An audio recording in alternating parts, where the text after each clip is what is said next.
Hello and welcome to another season of Friday Football Fever. We're traveling all over Central Texas tonight to give you scores, highlights, and reaction to some of the biggest high school games in the state.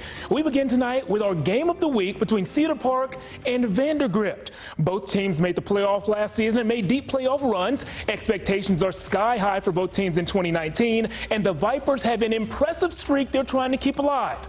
They haven't lost a regular season game since 2017. Let's see if that winning continued tonight. Cedar Park let us know early on that they're ready to go get that belt, while Vandegrift proved they might have a few surprises in store. Surprise number one, All-State linebacker Jax McCauley can do it all. He forced a fumble early in the first half. That turnover led to a Vandegrift field goal. Then that Vipers defense, well, they were at it again. The deep ball went up, watch this, high in the sky, and it came down in Caleb Lewis's hands. That is not what you want if you're an offense throwing a deep pass. This, on the other hand, is. Drew Dawson connected with Trey Munguzzi. Trey's got a cool last name and some even cooler moves after the catch. He scored, the defense hung strong, and Vandegrift earned a win in that game. Final score in that one, 17-zip. To some 5A versus 5A action, Elgin and LBJ met up at Nelson Field, and we saw all three phases at work in this game. First on display, well, how about some defense? LBJ picks off Elgin's first pass of the season. That didn't lead to points, but maybe a big-time special teams play would. Jag speedster Sean Fresh Jr. returns this punt over 60 yards. He didn't run that fast. We actually sped that video up a little bit, but the play ended deep in the red zone. This is where we got to see some of the offense. Andrew Makuba took the screen pass in for 6. The junior already has scholarship offers from Arkansas, Arizona, and Tulsa, and now I see why. LBJ gets the win, 35-20. Let's update you on a few of Elgin's district rivals. Cedar Creek is up very big on Reagan. 47-0 is the score in that one right now. And Canyon Lake came out on top of a defensive battle against Marble Falls. 17-0 final score there. Now to a few of our local 6A programs. Oh, actually the scoreboard's gone, but Del Valley beat McNeil 47-29, and Round Rock got their win over Harker Heights 42-34. Now to Westlake, where the Chaparrals are coming off of a season where they only gave up 15 or more points 3 times. One of those 3 occasions came in last year's season opener against Belton. Guess who the Chaps lined up against tonight? You guessed it, Belton. This time around, the offense said, regardless of how much you score, we're going to score more. Ryan Lindy broke off a big run in the first quarter. That nice sprint set up a little game of pitch and catch that resulted in a Mason Magnum touchdown. And the scoring had only just begun. Moments later, our old friend Ryan was making plays once again, but this time through the air. Westlake got up early, and they stayed up. Final score in this one, 48-0. To Lake Travis, where the Cavaliers are coming off of an appearance in the state semis. Their road back to the playoffs began tonight against Martin, and it did not begin well. Martin's quarterback faked out our cameraman there at the beginning on his way in for a score. Then the Lake Travis offense tried to match him. 4-star recruit Hudson Carr tossed one up to the end zone. Nope, that pass was picked off. How's this for a week 1 shocker? Martin beats Lake Travis 35-14 here in Austin. All right, back to the scoreboard. Lehman, 24 over Canyon, who only scored 21. Austin scored a lot of points, but does not have the lead right now in the fourth quarter. They're trailing Connolly by 7. Scoring that one is 44-37. Guys, we have filled you in on 12 games so far, but we have much more to go on Friday Football Fever. We'll be right back after this.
Welcome back to Friday Football Fever. Rouse and Vista Ridge are programs that are both looking for bounce-back seasons.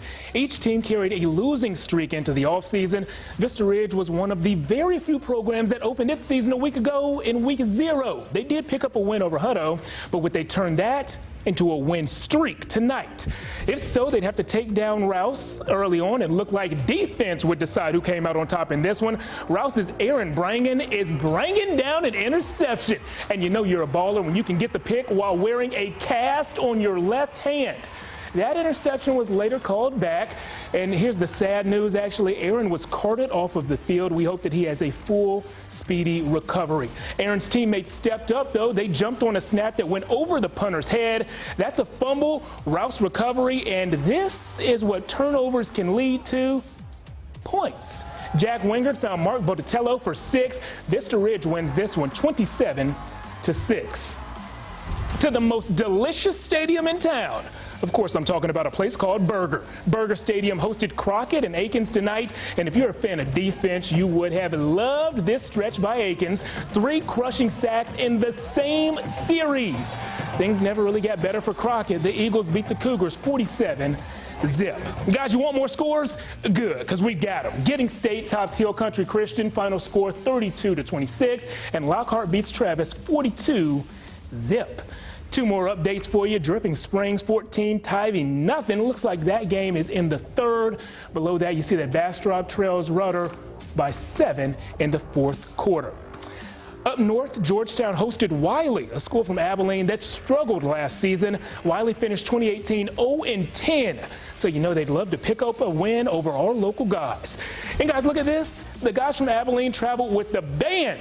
I guess if you bring your band, you have to bring your A game. And on this play, that's exactly what the Bulldog defenders did. Wiley forced a turnover on downs. And then we saw something that makes you go, what? A great one-handed catch from Cortland Rousseau on the sideline.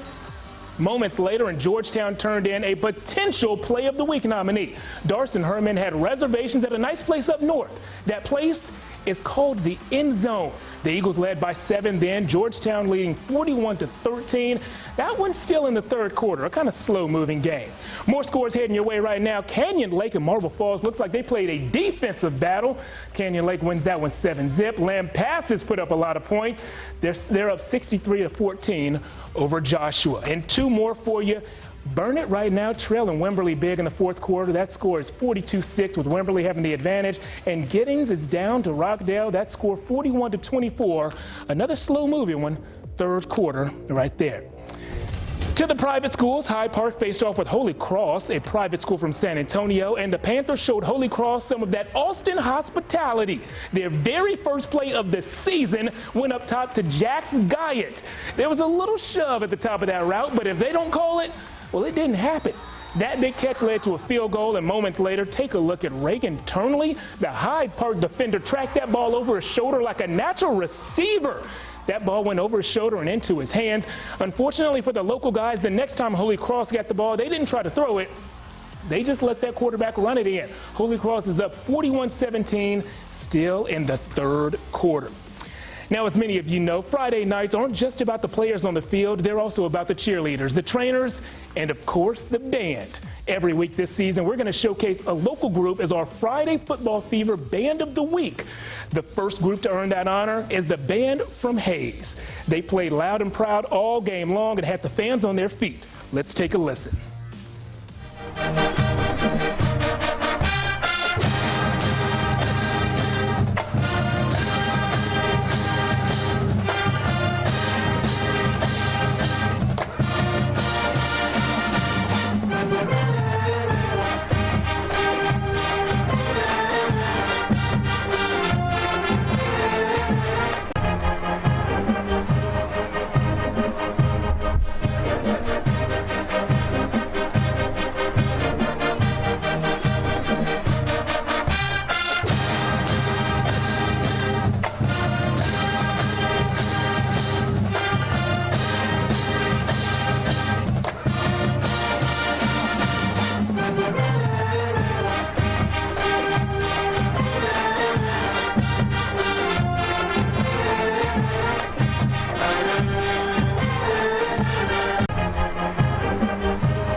Welcome back to Friday Football Fever. Earlier tonight, we showed you what went down when Cedar Park and Vandegrift opened the season against each other. While you and I watched those highlights on the screen, my friend Emily Giangreco got to see them firsthand.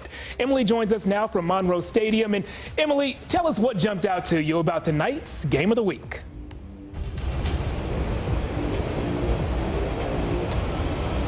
Honestly, Jeff, there was a lot that stood out to me tonight. First of all, the amount of penalties that happened. I don't think that's ever happened before in a high school football game. And then really the Vandegrift defense. I mean, they held Cedar Park from crossing midfield until the fourth quarter. And the best part of it all was the interceptions that the Vipers had. I had a chance to talk with head coach Drew Sanders after the game. Here's what he had to say about all that his team accomplished tonight. So you went undefeated last year. How's it feel to continue the undefeated streak for your first game? I'm going to tell you, we've never beaten Cedar Park 2 years in a row, so I'm excited about that streak. But this is about our kids and how they came prepared. And even though everybody said we had no other anything to reason to keep going, these guys grinded over the offseason, worked really hard, so I'm really proud of the start. It's just a start, but I'm proud of the start. What can you talk about this defense holding Cedar Park? I mean, whether it was a fumble or an interception, they were there. We've never shut them out before. I don't know when was the last time they got shut out, but they are very prolific offensively. So I'm proud of that and proud of our guys. And we got some new guys stepping up, too, that played really nice tonight. So I'm excited about seeing the tape, but proud of our guys. You guys kept Cedar Park from midfield until the fourth quarter. Wow. I did not know that. I did not know. I'm proud of that. But that's just a credit to my coaching staff. A great game plan and execution of our kids. How that happens is trust. Like the kids trust in us, and the level is so high right now where they do exactly what we ask them to do, and they're playing with great effort. The sky's the limit for this team. And obviously 17-0, you did your job, but what do you think you need to work on for next year? You know, I don't know. We'll study the tape. I'm going to go enjoy this one. Awesome. Congrats, Coach. And he did. He went and celebrated this win. Like I said, final score 17-0. It's the first time they ever shut out Cedar Park and the second year in a row that they won. So big congrats to the Vipers. For now, live here at Monroe Field, Emily Giangreco for KVUE News. Thanks, Emily. Great job out there at our Game of the Week. Hey, guys, don't go anywhere. We have even more highlights and score updates for you. Plus, we'll honor our first Mom of the Week of 2019. And 3 of you have a chance to win one of these awesome Friday Football Fever t-shirts. Now, it looks cool. Of course, I have one in my size. But if you want to win one, what you need to do is like this picture. I'm going to have my friend Jake Garcia take a picture.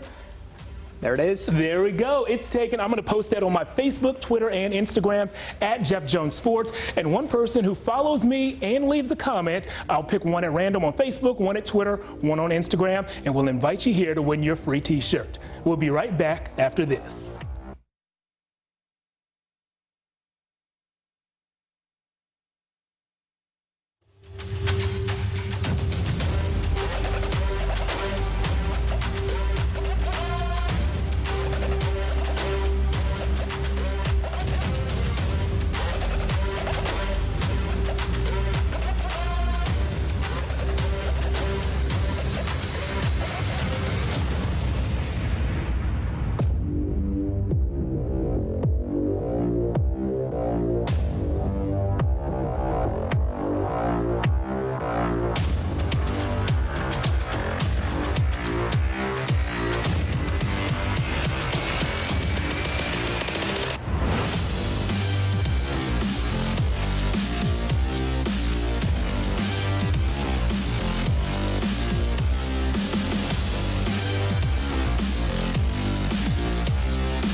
Welcome back to Friday Football Fever. This is the part of the show where I get to welcome in my friend Jake Garcia.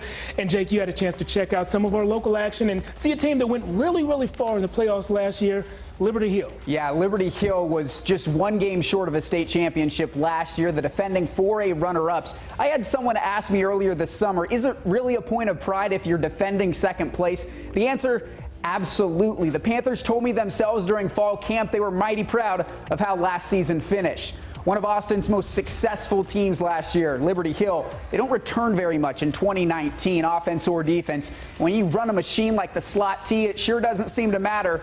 Blake Simpson playing hard to get, both with my camera lens and the defenders. He's gone. Panthers take the early lead in the fourth. That slot T, Jeff, I'm just not sure how you stop it on defense. Can't. Next play on possession, Drew McGuire looking for options. Instead, it's Andon Thomas. Picks it off. Full head of steam the other way. Here we go. Liberty Hill picks up right where they left off last season. 41-13, your final score over Glenn in the opener.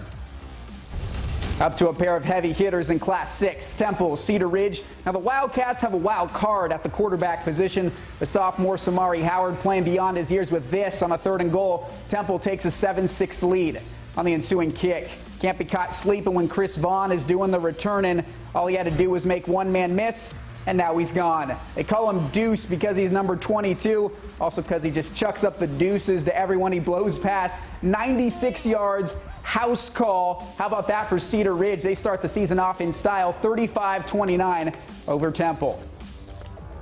Get to some scores now. Smithville crushes Eastside Memorial 68-0. This wasn't even a cross-class matchup. Two 4A D2 teams. That's a statement for Smithville in week 1. And another lopsided 4A affair between Llano and Hondo. 33-0. Yellow Jackets win. Lago Vista 41-21 over Blanco. That's a final score. San Saba all over Johnson City. That's 2A against 3A crime. A game that wasn't even close. The Armadillos nearly pitch a shutout. Armadillos, gotta love that mascot. Also gotta love getting back to the highlights. Oh, those aren't highlights. We've gone to black. That's all right, guys. Let's go ahead and move on. Jake, as you know, we told him earlier, it's not just about the players. Sometimes it's about the trainers, the cheerleaders, the bands. That's right. And even the moms. We do this thing here at FFF every week where we get to honor one mom of the week. And this week, well, the announcement was amazing. Let's go ahead and roll the video. This season's first mom of the week is Talisa Hester. Talisa's son, James, plays tight end at Hendrickson High School. All of the players on the team recognize the extra work that she puts in to make the Hawks class of 2020 a successful one. Honestly, I was trying not to get teared up. I was really a little overwhelmed by the whole process, that they would think that much of me to actually nominate me.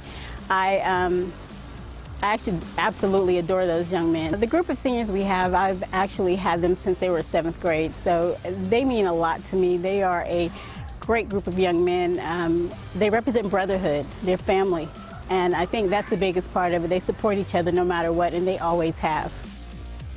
They represent brotherhood. That's awesome. You love it. Yeah, nice to meet you, and congrats on that award. If you are sitting at home right now and you know someone who you believe is deserving of the Mom of the Week award, she could be a football mom, a band mom, a cheerleading mom, let me know about her on Facebook or Twitter at Jeff Jones Sports, or you could always reach out via email by sending a note to jjones@kvue.com.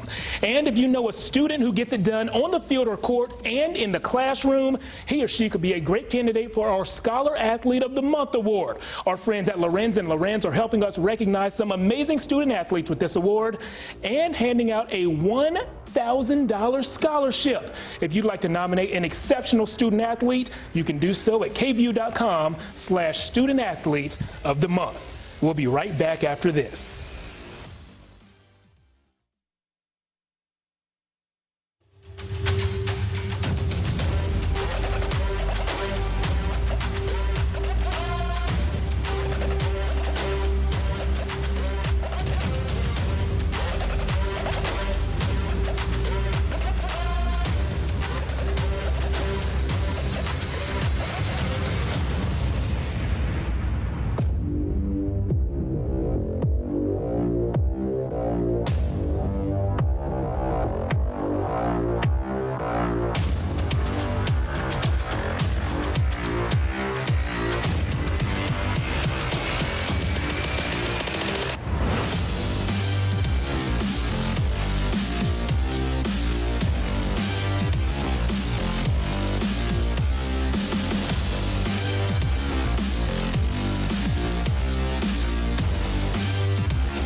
Welcome back to Friday Football Fever. Jake Garcia, Jeff Jones, and every week we see plays that make you go, wow. And the opening week of the 2019 season was no exception.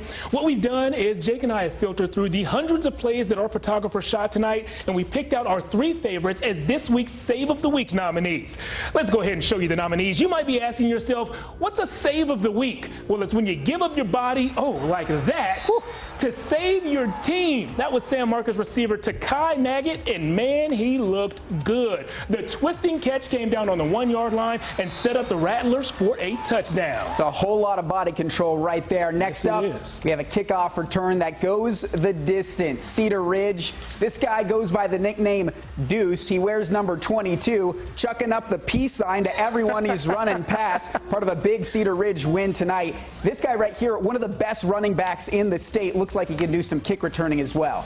Running back, receiver, special teams player, he's doing it all. Our last nominee is Liberty Hill's Andon Thomas. Now, being a former defensive player myself, I can appreciate a good old-fashioned pick 6. Back in my day, we used to call him Oskies. Instead of relying on his offense, Andon put points on the board himself. He took the game into his own hands, and I like that when a defensive player can light up the scoreboard. Now, Jake, I know you haven't had a chance to do this yet, but I want the viewers out there to go online and vote for our Save of the Week nominees. Now, the way you do that is by going to my Twitter page, @JeffJonesSports. My most recent tweet is actually, or my second most recent tweet, because I just tweeted out that T-shirt. Right. My second most recent tweet is the poll. You click on that poll and let us know which play you like the most. Now, Jake, aside from those 3 plays, what was your personal favorite part or your highlight of week 1? Of week 1, it's got to be that slot T offense that Liberty Hill runs. I was a zoo trying to follow the ball. They're based on deception. They're trying to fool the defense. They were fooling me the entire time as well. I guess practice makes perfect, though. We expect them to make another deep run this year. So hopefully we'll be seeing a lot of them this season. Yeah, you know, we have a ton of local teams that made deep runs last year, and you expect them to do big things this year. But, you know, we had a big-time upset. We saw Lake Travis go down today and did not expect that at all. So I think the unpredictability of this time of year might be my favorite thing, and we have already seen it get started. Well, guys, as I said earlier, he is Jake, I am Jeff. Go online and vote on that Twitter poll that's on my Twitter page, @JeffJonesSports, and we're going to leave you with some of the highlights of the week.